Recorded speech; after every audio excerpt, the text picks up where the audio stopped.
কমলার অবশেষে চাকরি হইছে। প্রথম মাস কাজ করে আজকে সে বেতন পাইছে। বেতন হাতে পেয়ে কমলা প্রথমে আয়নার সামনে দাঁড়িয়ে এই যে কমলা, তুই এখন ইনকাম করা ফল। যাই এখন বাজারে যাই।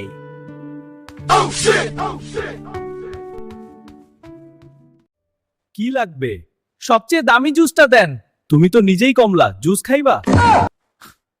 আজকে আমি ফল না, আমি স্যালারিড পারসন।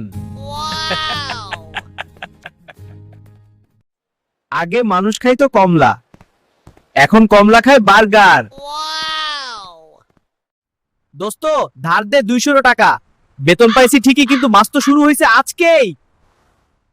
শেষে কমলা বাড়ি গিয়ে টাকাগুলো গুনে দেখে, ভাড়া, বিল, বাজার সব হিসাব কষে দেখে ব্যালেন্স 50 টাকা।